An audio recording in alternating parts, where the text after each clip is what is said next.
Entonces, la glucólisis, vamos a ir de general a particular.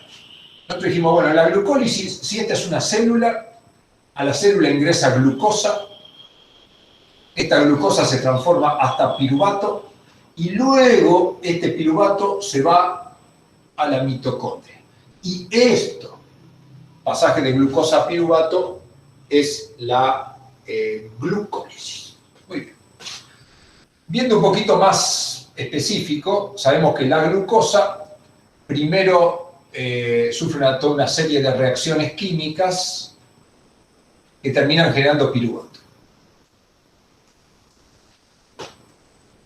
Y hay otro grupo de reacciones químicas,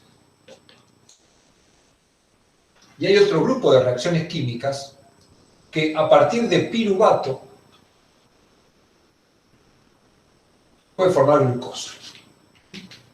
Esto se llama glucólisis, el pasaje de glucosa a piruvato, y esto se llama gluconeogénesis o glucogénesis.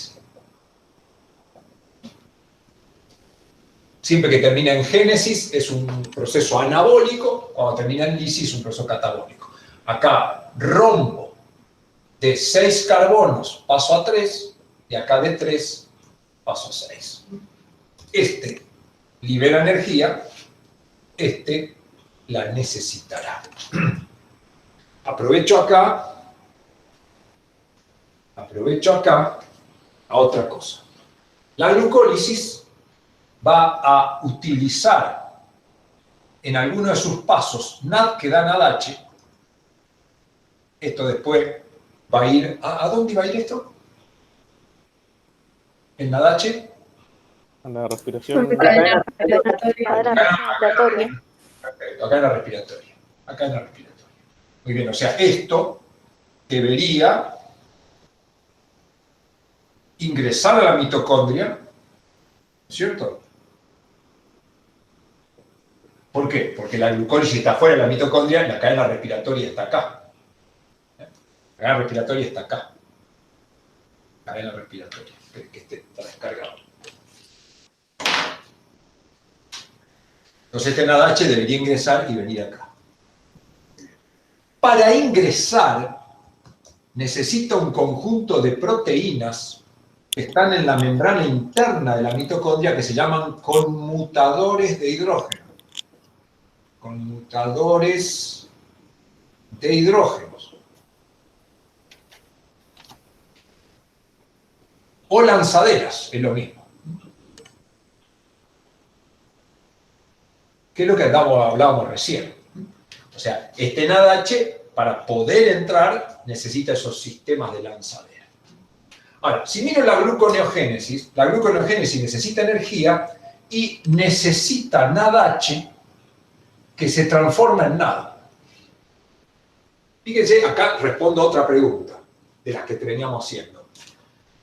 La glucólisis es una ruta catabólica que transforma moléculas grandes en moléculas pequeñas y en ella se obtiene hidrógeno, que después lo lleva a la cadena respiratoria.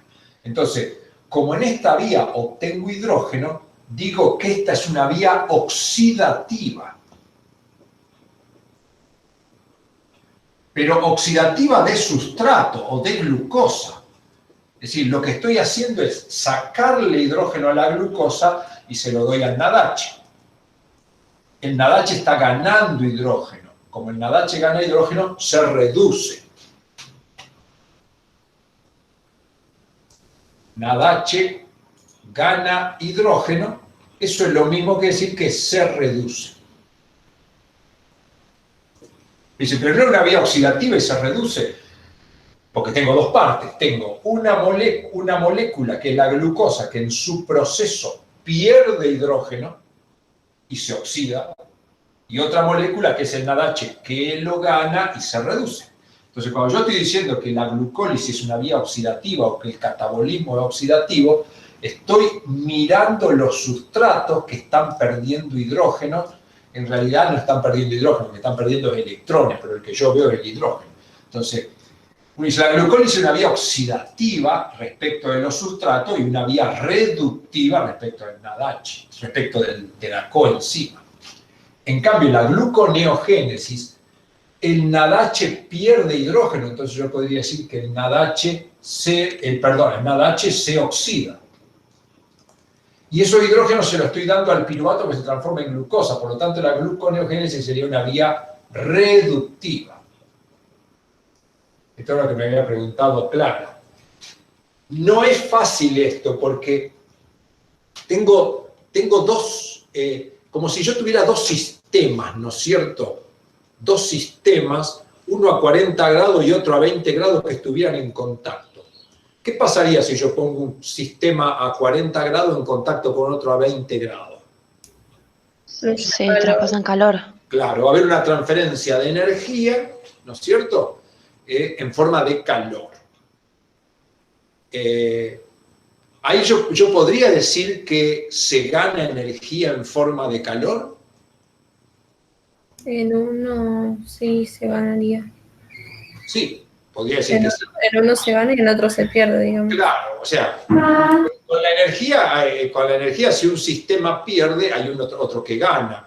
Y no puede perderse únicamente, no, porque la primera ley de la termodinámica me dice que la energía no se pierde ni se gana, sino que se transforma de una forma en otra, que va de un lugar a otro, ¿no es cierto? Entonces, bueno, acá tenemos más o menos lo mismo. Cuando yo digo que estoy en presencia de una vía reductiva o de una vía oxidativa, tengo que estar bien alerta a decir, ¿de qué estoy hablando? Entonces, la glucólisis es una vía oxidativa. ¿Por qué? Porque la glucosa en alguna de las reacciones antes de llegar a piruvato pierde hidrógeno. ¿Y ese hidrógeno a quién se lo da?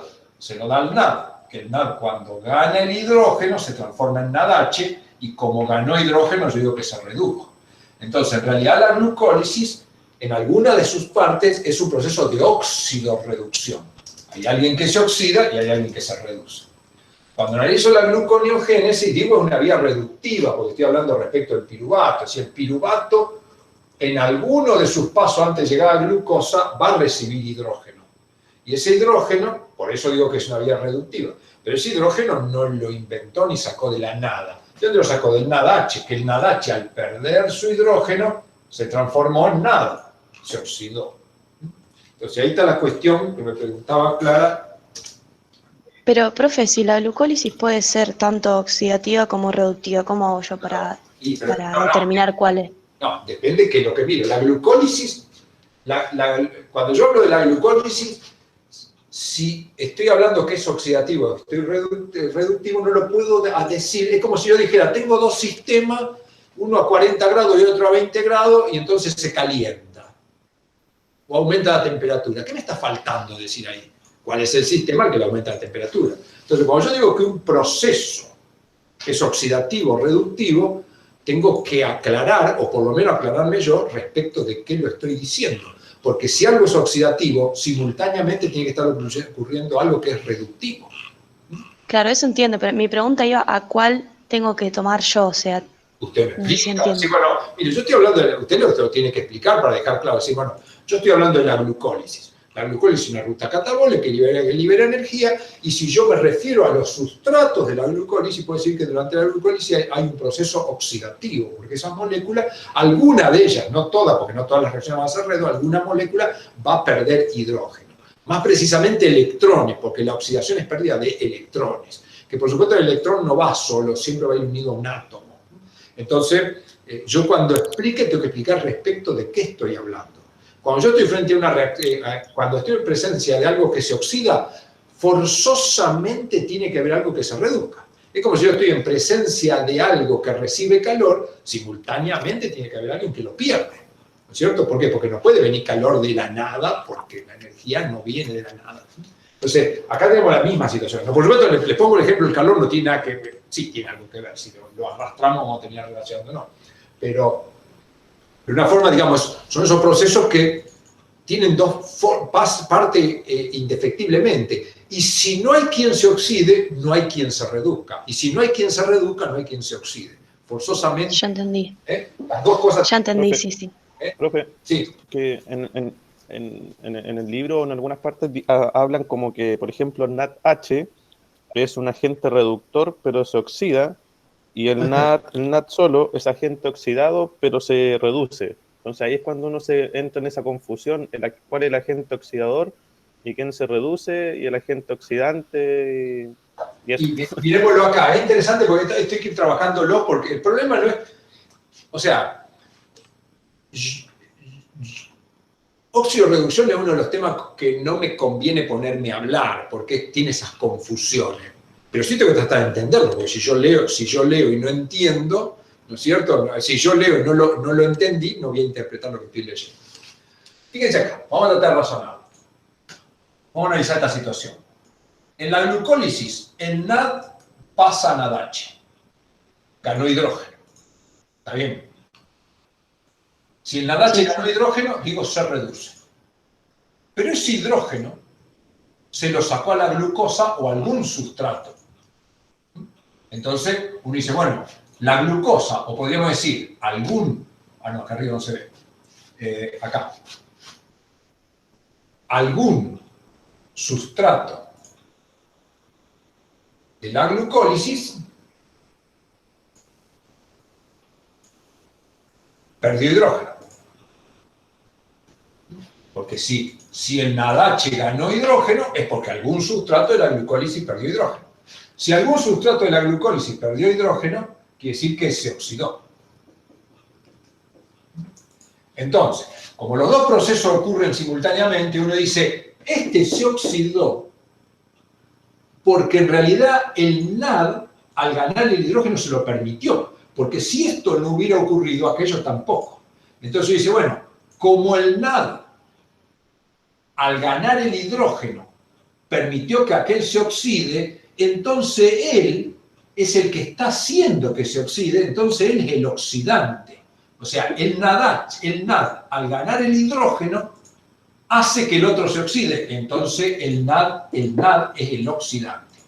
Si yo ahora me pongo de este lado, digo, el sustrato de la glucólisis perdió hidrógeno.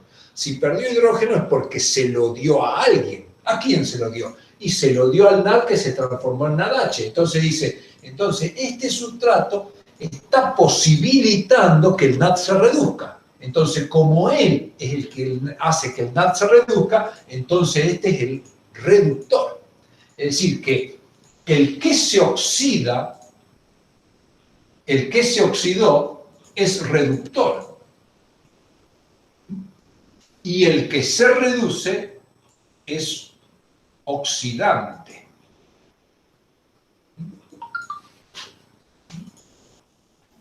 Profe.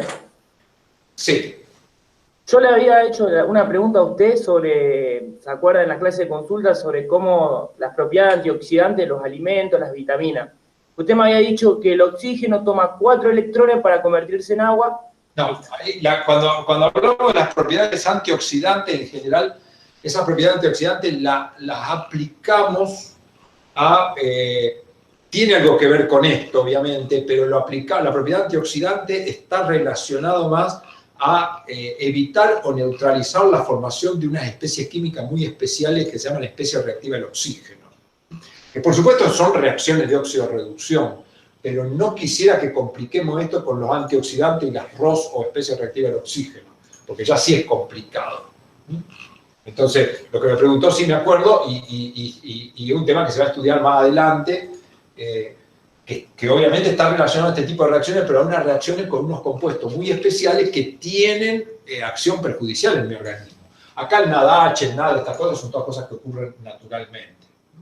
Profe. Entonces, esperen que redondeo porque si no se nos va a profundizar mucho la cuestión.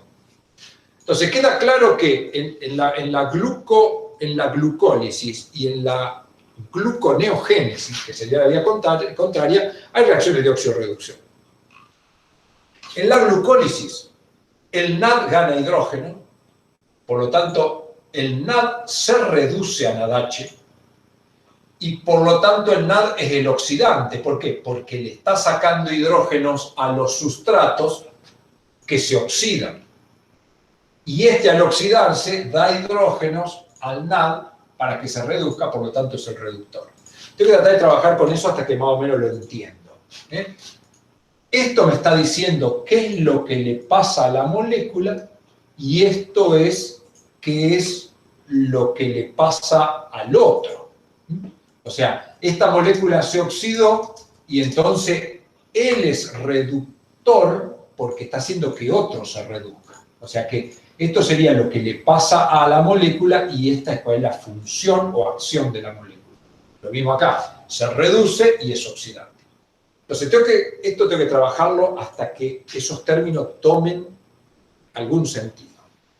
Pero digamos, concentrémonos en no irnos de mucho. Entonces uno dice, bueno, en general las vías catabólicas son oxidativas, pero ahí estoy hablando de los sustratos. O sea, en general las vías catabólicas le voy sacando hidrógeno, le saco hidrógeno hasta que los carbonos quedan sin hidrógeno y cuando quedan sin hidrógeno se transforman en dióxido de carbono y oxígeno únicamente. En las vías anabólicas al revés, le voy dando hidrógeno hasta que voy generando moléculas más complejas. Entonces por eso decimos, en general una vía anabólica es reductiva. Pero reductiva no es lo que Clara le causaba duda de pensar en reducir. Cuando yo le dije, si a mí el sueldo se me redujo, piensan que gano menos. Sin embargo, en la química, si algo se reduce, es como que es más grande. Partí de 3 carbonos y llegué a 6. Entonces, eso es un tema. Después, tengo que ver lo de la irreversibilidad. ¿Qué quiere decir la irreversibilidad en la glucólisis? Cuando yo la glucosa la transformo en piruvato, la célula podría decir, uy, me equivoqué, no quería transformar la glucosa en piruvato. Ah, bueno, pongo deshacer como la computadora y lo hago en sentido contrario. No, hay algunas reacciones que están prohibidas, o sea, solo ocurren de glucosa a piruvato y no en sentido contrario. Entonces, uno dice la glucólisis es irreversible. ¿Por qué? Porque una vez que yo llegué a piruvato, no puedo volver a dar glucosa utilizando exactamente los mismos pasos. Tengo que utilizar, pero puedo hacer el proceso, pero ya no con las mismas enzimas, y a eso se llama gluconeogénesis.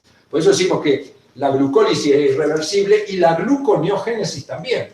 Si yo transformara el piruvato hasta glucosa utilizando las enzimas, que si tenemos tiempo vamos a ver hoy, si yo utilizara estas enzimas, y cuando llego acá arriba digo, no, pero la verdad es que no quería tener la glucosa, quiero tener piruvato, no puedo desandar esta vía metabólica, sino que voy a tener que utilizar las otras enzimas. Entonces, glucólisis y gluconeogénesis son vías irreversibles. No puedo utilizar el 100% de la enzima para revertir el proceso. Eso quiere decir que es irreversible. Y una pregunta.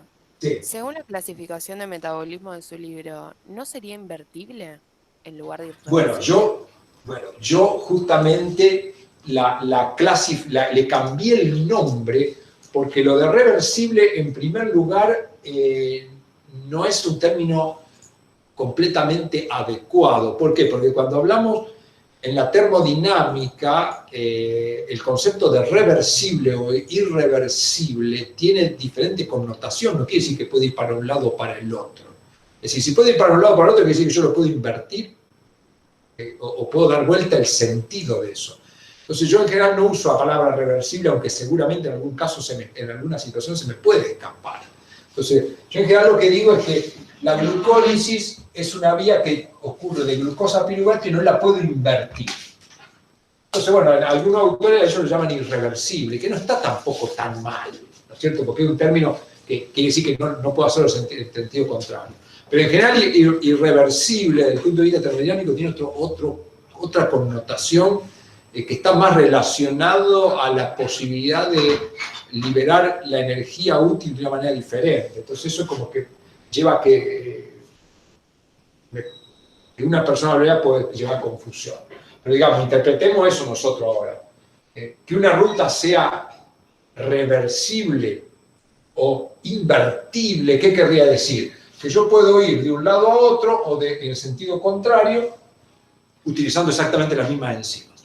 Bueno, la glucólisis no es así. La gluconeogénesis no es así. La glucogenogénesis no es así, ni la glucogenolisis. Ninguna vía metabólica que nosotros estudiamos son reversibles. O sea, ninguna ruta yo puedo partir de un sustrato, ir a un producto y si me arrepentí volver en sentido contrario. No ocurre. Siempre va a haber alguna reacción, o 2 o 3, en las cuales eso no puede ocurrir. Entonces, eso es el concepto de irreversibilidad de la glucólisis. Los conmutadores de hidrógeno, sí, pero los conmutadores de hidrógeno, entonces queda claro que son los conmutadores de hidrógeno, son proteínas que están en la membrana interna de la mitocondria y que permiten el ingreso a la mitocondria de los NADH que se formaron en el citosol. Y uno dice, ¿por qué tiene que ingresar? Y porque el NADH, sus hidrógenos los va a entregar a la cadena respiratoria que se entregan desde la matriz mitocondrial. Entonces esos son los conmutadores. Ahora, los conmutadores, yo tengo varios genes para conmutadores que codifican diferentes proteínas y que permiten ingresar el NADH de diferente manera, con lo cual, cuando vengan acá a la cadena respiratoria, algunos van a liberar más energía, otros van a liberar menos, y por eso la doctora Minoyo dijo que el rendimiento energético de la glucólisis va a depender de qué conmutador yo utilizo.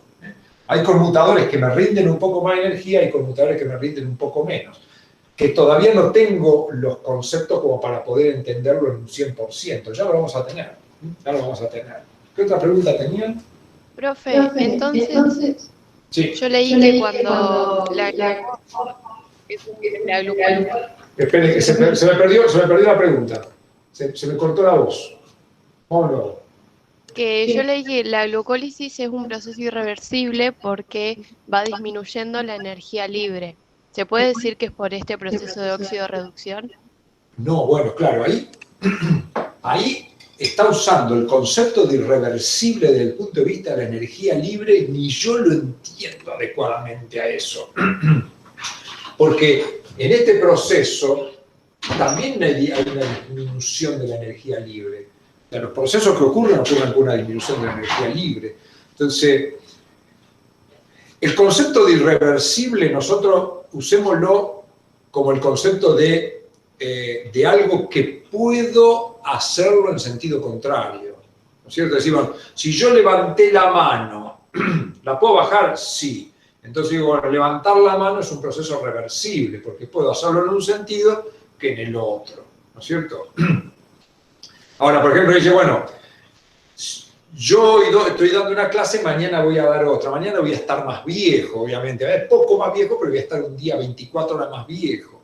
O sea, ese pasaje mío de hoy a mañana es reversible. Es decir, no. O sea, si usted mañana va a tener 24 horas más, no puede volver, ojalá, pero no puedo volver a tener 24 horas menos.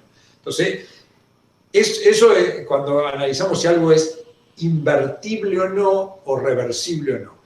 No me tengo que tratar de meter en proceso. Me parece que por ahí en algunos libros puede haber mezcolanza de la cuestión de si se invierte o no, si es reversible o no con la energía, y ahí entro en un tema que me quiero matar. Entonces lo que quiero es esto, que, digamos, interpreten eso, que reversible querría decir que yo puedo hacer el proceso, volver al punto de partida utilizando las mismas enzimas. Traten de mantenerse en ese concepto y no contaminarlo con la termodinámica, porque recuerden que donde metemos la termodinámica es como que necesitamos silencio y ponerlo a pensar durante años para tratar de entenderlo. Entonces, no sé cuál era bien la pregunta que me había hecho. Que si la disminución de la energía libre tiene que ver con la óxido-reducción. Sí, o sea, la variación de energía libre, todas las reacciones químicas tienen una variación de energía libre, que nosotros interpretamos como la energía que se libera en ese proceso. Eso, la variación de energía libre para nosotros es eso, es la energía liberada en un proceso en particular.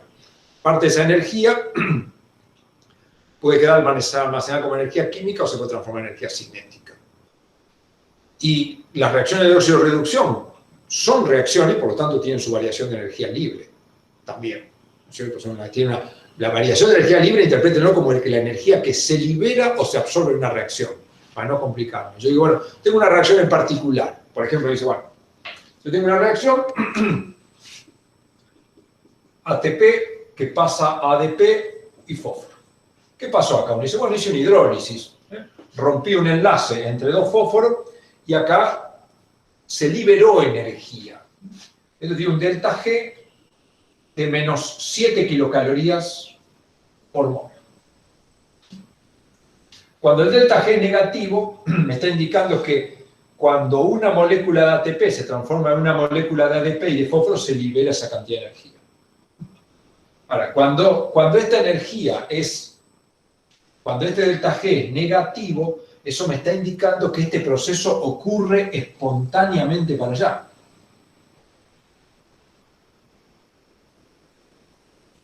Es decir, si el delta G es negativo, es decir que esto ocurre espontáneamente, o sea, va a ocurrir para aquel lado. Ahora, y uno dice, ¿y esto puede volver? Sí, puede volver, pero el proceso este es irreversible. La enzima que hizo este proceso para allá, en general no es la misma que hace el proceso para acá. Entonces, esto va a volver. ¿Y para volver qué tengo que hacer? Y le tengo que dar energía. O sea, acá voy a tener que tener un proceso que aporte energía. Uno dice, ¿cuánto? Y bueno, va a tener que tener un delta G, por ejemplo, de 10 kilocalorías. Uno dice, ¿por qué 10? Si cuando fui para allá liberé 7. No, cuando vengo para acá necesito 10 porque yo sé que cuando una forma de energía se transforma en otra, siempre hay una pérdida de energía como energía cinética que termina siendo calor. Entonces, si esto para allá liberó 7, yo necesito 7 para traerlo para acá, pero le voy a tener que dar más. ¿Por qué? Porque entonces voy a utilizar 7 para que este proceso ocurra y acá se me van a estar liberando 3 que se van a ir como calor. Este calor que se libera es el que garantiza que el proceso ocurra. Si acá el calor fuera 0, ¿qué querría decir? Que quise hacer algo que me costaba 7,7 y la termodinámica a mí me dice, no, señor, no. Si usted quiere transformar energía química de acá a energía química de acá, nosotros ya lo estudiamos eso y no hay una eficiencia del 100%. Si usted quiere hacer algo que valga 7, ponga más. 7,1, 8, 10 o 75, porque se tiene que liberar calor. Cuanto más calor se libere de acá, más chance tengo que esto ocurra.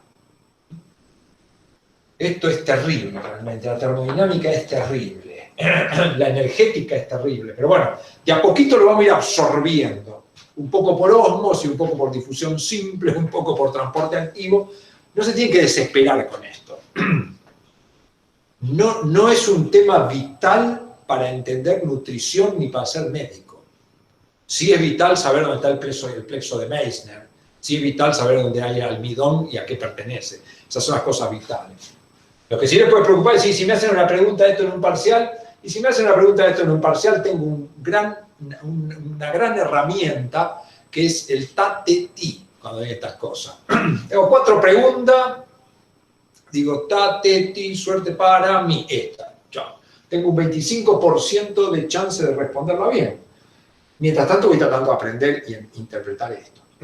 No siempre la pregunta voy a caer con el TATETI, pero yo lo uso también el TATETI, no me queda escapatoria, porque muchas veces usando todo el razonamiento digo, bueno, este es falso, me quedo con 2, y ahí, bueno, cuando me quedo con 2, más vale que no siga pensando, porque me voy a equivocar, más vale que me juegue con el fabuloso TATETI. Bueno, tenemos que seguir trabajando sobre esto, o sea, no se desesperen. Son cosas que uno va leyendo en un momento determinado, dentro de las técnicas de aprendizaje, hay una que creo que se llama insight, a lo mejor Silvina me traduce bien la palabra, pero insight es como se llama el descubrimiento, el alumbramiento, el despertar, algo así, ¿no? Que explica esto, o sea, el tema es que la mente humana no está preparado para mirarlo como decir, bueno, miré una neurona, entendí, ya hay cosas que no. Entonces estas cosas uno las tiene que ir masticando y va bombardeando, y en un momento determinado se produce ese famoso insight en el cual uno dice, ahora sí, ¿qué me pasó en mi cabeza? No lo sé, pero seguramente estaba faltando alguna dendrita que tocara con alguna neurona y cuando se tocó se armó toda la red y se me aclaró todo y ahí es como que se borró la niebla y veo otra vez el horizonte. Bueno, esto hay que esperar el insight. ¿Cuándo ocurre? En algún momento, y uno se da cuenta de eso. Se da cuenta en un momento determinado, y lo mismo pasa con esto. El oxidante, el reductor, yo ahí me pongo y vengo bien y de repente como que me meto en una ciénaga de decir, pero si venía entendiendo bien y ahora se me armó otra vez el lío, y porque todavía no llegué a esa cuestión. Entonces, eso hay que tener paciencia, ya las teorías del aprendizaje eso lo han explicado, hay cosas que yo por más que quiera y tenga la voluntad, no lo voy a poder entender de entrada. Alguno va a ser más rápido, otro va a ser más lento, pero Pero son cosas que necesitan juntar una serie de cosas, establecer una serie de conexiones hasta que ahí uno lo empieza a entender. Son cosas complicadas. Oxidorreducción es complicado, esto del acople energético es complicado, pero ya vamos entendiendo algunas cosas. O sea que cuando hablamos que una vía metabólica es irreversible, voy a redondear los conceptos. Cuando hablo que una vía metabólica es irreversible, quiere decir... se me quedó.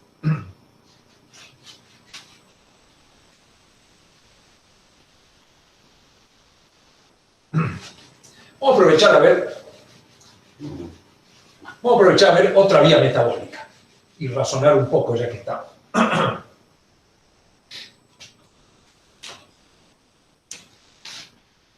Si esta es la membrana plasmática, la glucosa ingresa a una célula y acá habrá algún mecanismo de transporte.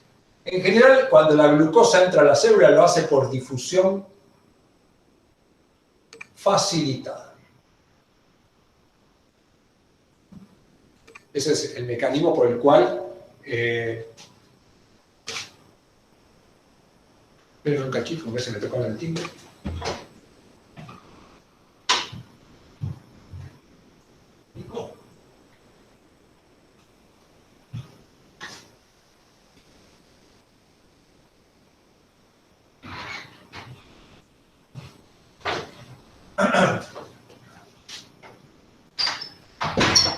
Bueno, la glucosa en general a la célula entra por difusión facilitada. Es decir, ya sabemos qué es la difusión facilitada. Cuando la glucosa llega acá, una posibilidad es que enfrente un conjunto de reacciones, aproximadamente 10 reacciones, y lo transforma en piruvato. Decimos una vía oxidativa, ¿por qué? Porque acá hay hidrógenos que se derivan al NAD, que se transforma en NADH. Y también hay moléculas de ADP que se transforman en ATP, o sea que le decimos la glucólisis una vía oxidativa porque le saca hidrógenos a la glucosa, se nos da el NADH y a su vez tiene fosforilaciones a nivel de sustrato. ¿Qué quiere decir? Que está formando ATP. Muy bien. Este NADH, como vimos, tiene que meterse en la mitocondria. Esta es la mitocondria. El NADH tiene que ingresar. Para poder ingresar necesita conmutadores de hidrógeno, con lo cual ingresa. Hay dos conmutadores descritos. La diferencia ¿cuál es? Es que este NADH cuando ingresa como NADH, pero hay otro conmutador que al NADH lo transforma en FADH. El NADH y FADH ya son cosas conocidas para mí, son sustancias que van a llevar hidrógeno a la cadena respiratoria, ¿no es cierto? Bueno, entonces por acá estará la cadena respiratoria, entonces estos traerán los hidrógenos acá, con la presencia de oxígeno, esta cadena respiratoria terminará dando energía en la fosforilación oxidativa, a partir de ADP, se forma ATP. Ahí vamos juntando un poco las cosas que discutimos hoy, ¿cierto? Muy bien. Y que esta vía, además de ser una vía oxidativa, con fosforilación a nivel de sustrato, una vía irreversible. ¿Por qué irreversible? Y porque este piruvato, una vez que yo llegué acá, la alternativa que tiene es irse a la mitocondria, y después de acá participar de la descarboxilación oxidativa del piruvato, que da acetil-CoA, y este acetil-CoA entrar al ciclo de Krebs, que da dióxido de carbono, y que se va a la mitocondria. Pero sé que la descarboxilación oxidativa da NADH, y el ciclo de Krebs da NADH, y también da FADH, quiere decir que las cosas que da descarboxilación oxidativa y ciclo de Krebs terminan siendo NADH y FADH con una cadena respiratoria. Y digo que la glucólisis es irreversible porque el piruvato puede venir acá y meterse acá, pero no puede formar glucosa utilizando este mismo camino. Si quisiera formar glucosa, tendría que tomar otra vía metabólica que transforma el piruvato en glucosa, pero que no es la glucólisis, sino que es la génesis. Y esta vía es una vía reductiva. ¿Por qué? Porque le tengo que ir aportando hidrógeno. ¿Y quién se lo aporta? Y se lo aporta el NADH, que se va transformando en NAD. Y también la vía endergónica. ¿Por qué? Y porque yo tengo que construir. Entonces acá aporto ATP que se transforma en ADP. Entonces, bueno, eso es un poco lo que redondeamos.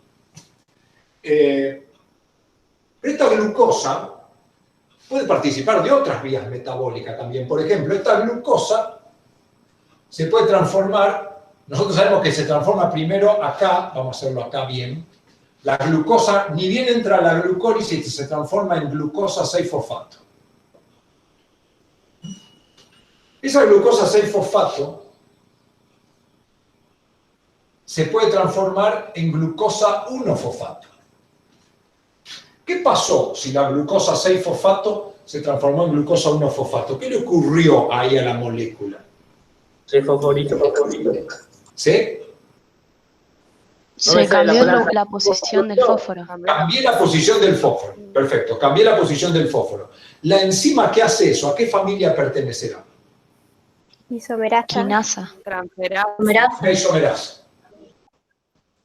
La quinasa lo que hace, pone o saca fósforo.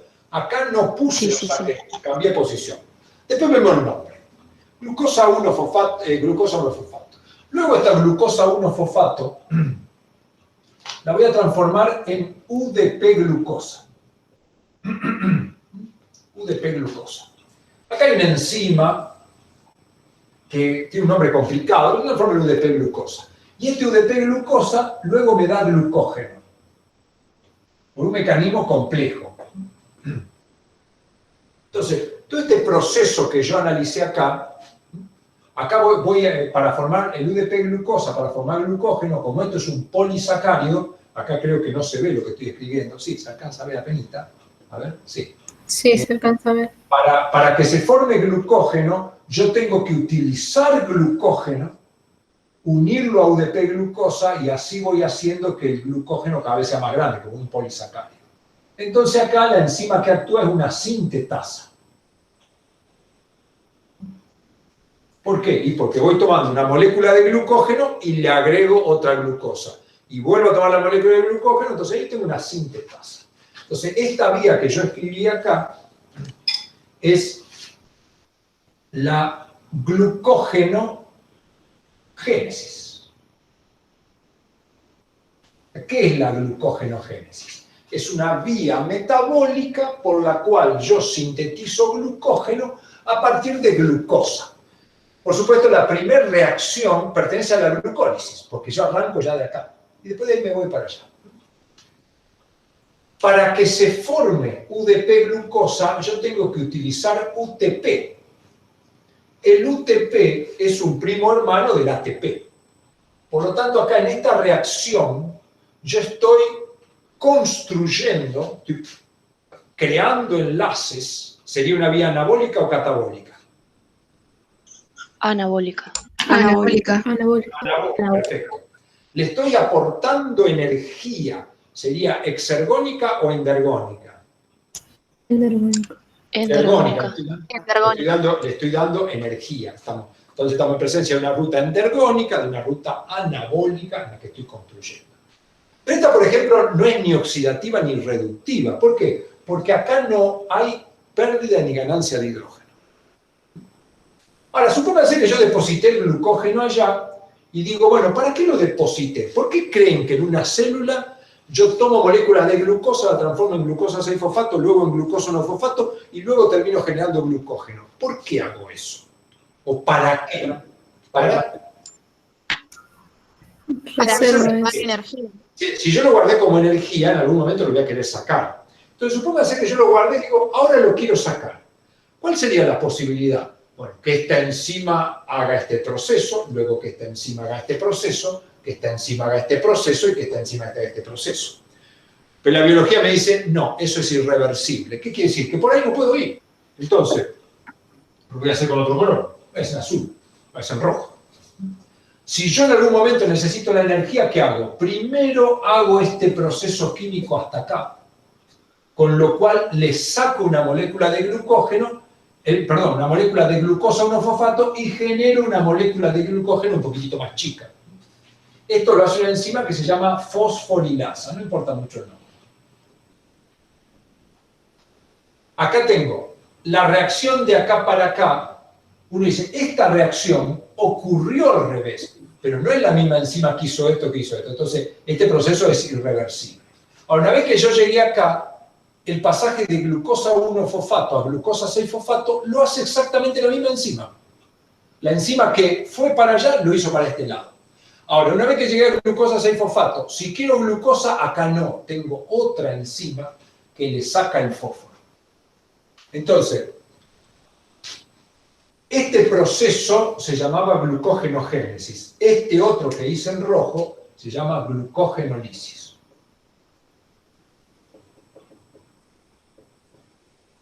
Y en conjunto constituyen el catabolismo del glucógeno, el anabolismo del glucógeno o el metabolismo del glucógeno.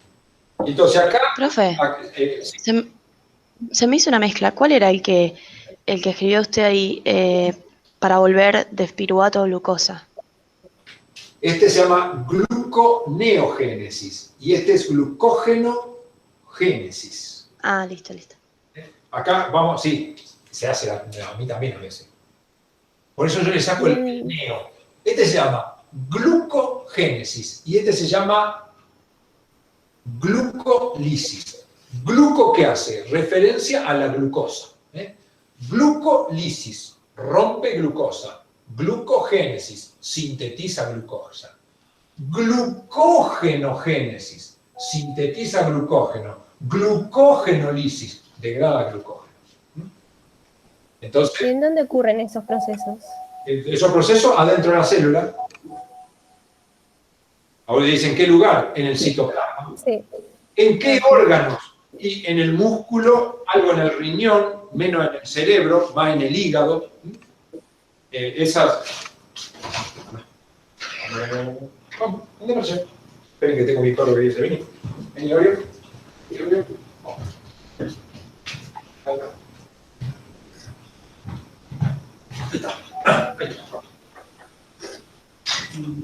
Entonces yo lo que quería ver acá una nueva vía metabólica con algunos razonamientos sencillos, pero volver a reforzar el proceso de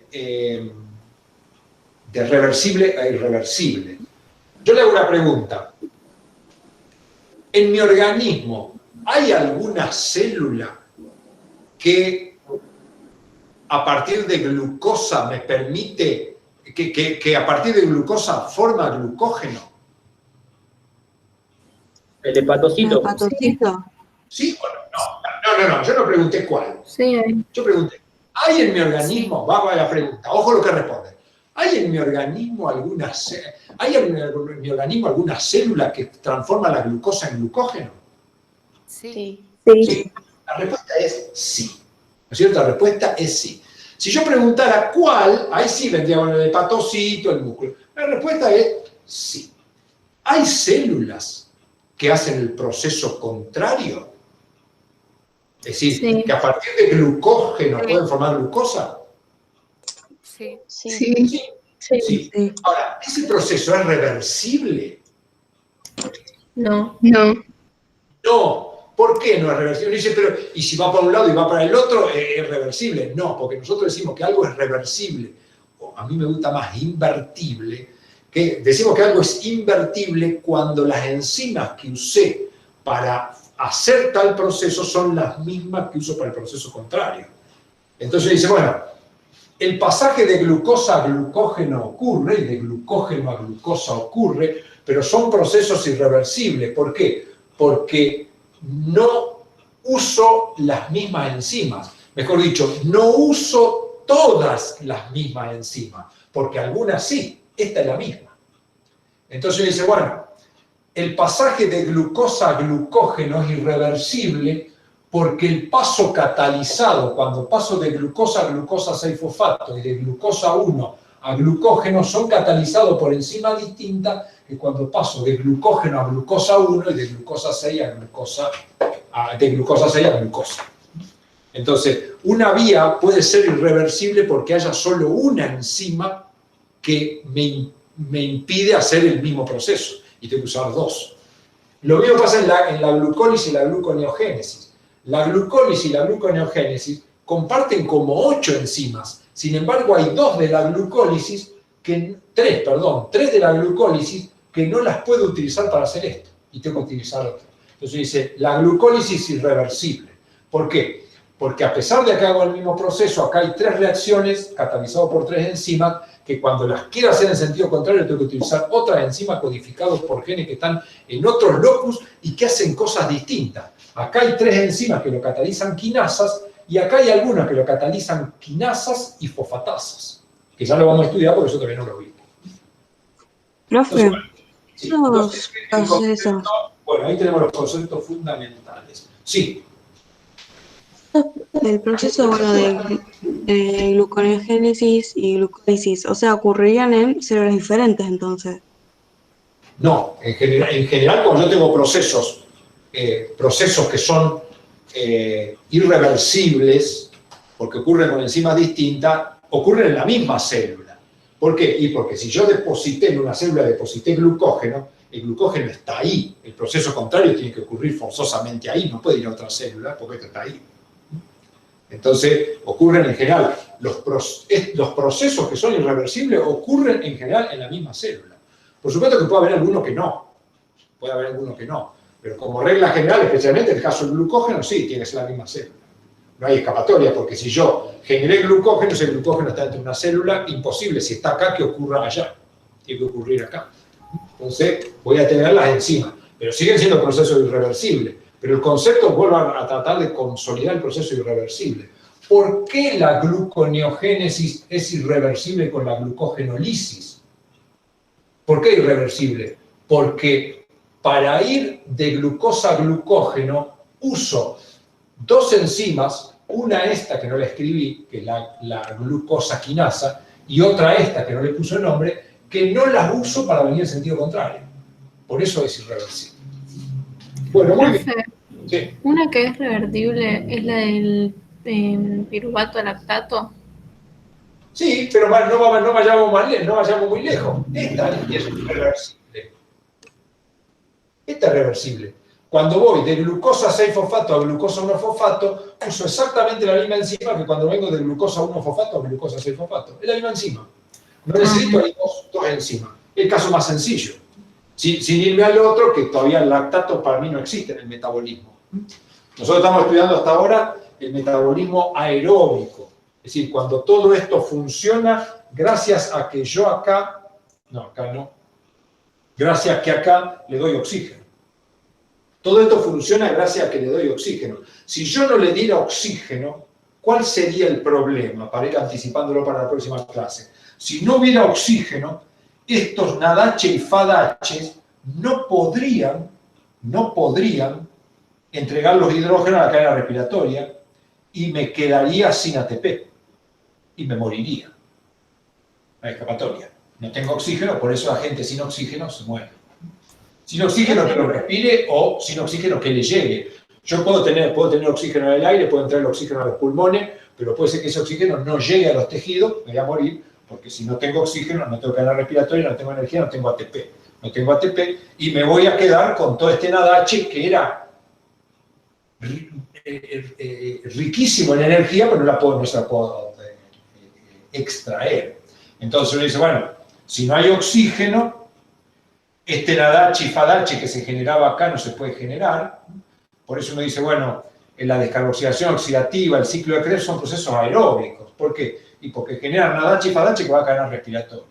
Sin embargo, alguien dice, ¿y la glucólisis puede funcionar de manera anaeróbica? Sí, la glucólisis puede funcionar de manera anaeróbica. ¿Por qué? Porque la glucólisis genera NADH, que va a cadena respiratoria, se usa las lanzaderas, pero si las lanzaderas no funcionan porque no hay oxígeno, este NADH no va a poder entrar. ¿Por qué? Porque como se va acumulando acá, estos son sistemas parecidos a la difusión simple, no son exactamente, pero digamos, si no hay oxígeno, estos NADH se van acumulando, llega el momento que la concentración de NADH que hay acá adentro es más grande que la hay afuera y en lugar de entrar el NADH empieza a salir. Y entonces empieza a amontonarse, me empieza a sobrar NADH, y cuando me sobra mucho NADH, este NADH lo empiezo a utilizar para transformar el piruvato en lactato. Por eso el lactato se forma cuando hay falta de oxígeno, porque el NADH no puede ser utilizado en la cadena respiratoria, no ingresa a la mitocondria, al no ingresar a la mitocondria, empieza a ser utilizado por una enzima que cuando hay mucho NADH trabaja, pero cuando hay poco no. Entonces ahí aparece un poco el lactato, pero este lactato aparece la glucólisis, funciona hasta acá y se viene hacia el lactato cuando el NADH no puede entrar a la mitocondria, porque si el NADH entra a la mitocondria, el piruvato también. Y se produce el proceso aeróbico. Se va complicando esto.